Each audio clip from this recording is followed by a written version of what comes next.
Imagine being kidnapped at the age of 4 by a neighbor, sexually abused and eventually trafficked at a California holiday guest ranch. This went on for 6 years until he was saved. This is the story of my guest who has written a memoir about his harrowing ordeal called Antonio, We Know You. He's now an attorney and advocate fighting against human trafficking. My guest is Antonio Salazar Hobson. Welcome to you. Grateful that you are here. Thank you so much. You are one of 14 children. You grew up very poor. Your parents were migrant farm workers.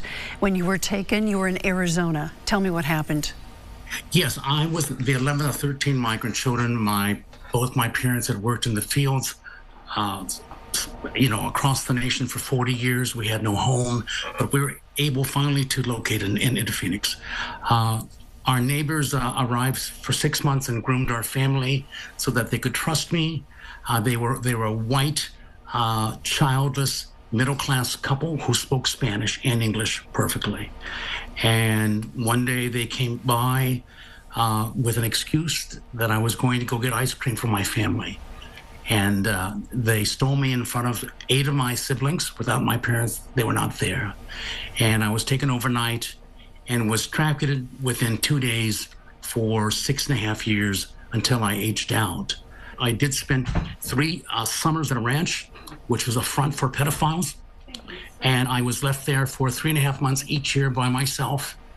What do you want people to know about human trafficking? What are the signs to look out for in children? Well, I think the most important thing is to realize that if there's anything wrong that you sense from your child, pay attention to your child when your child looks like there's something wrong. Don't take no for an answer. Your child will often not have the words to articulate what has happened to him or her. They will have often been frightened and told that they would not be believed or they've been shamed. So what you want to look for, you want to look at signs for bruising. You want to look at signs for depression, loss of weight. You want to see if there's a relationship that's new or not so new, that where all of a sudden that child is being afforded many gifts beyond what is appropriate.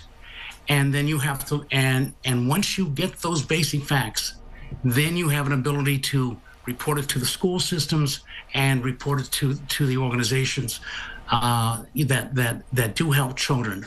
Let me ask you, how prevalent is this trafficking of children in the United States? Do people even understand how prevalent it is?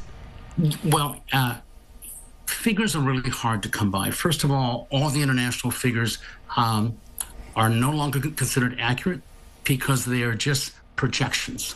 They're not based on raw data. And so what we look at instead are the studies which show that 1 out of 10 children will be sexually abused as a child. I just saw a statistic yesterday that in Dallas, 1 out of 7 children will have been abused. So it is quite prevalent. And of course, it doesn't just begin with the abuse, it becomes then with the subsequent trafficking. Antonio, thank you for your words. Thank you for writing this book, and carry on your good work. All right. Thank you so much, ma'am. I'll see you later. Thank you so much. And for more, go to WTNH.com or the News 8 app.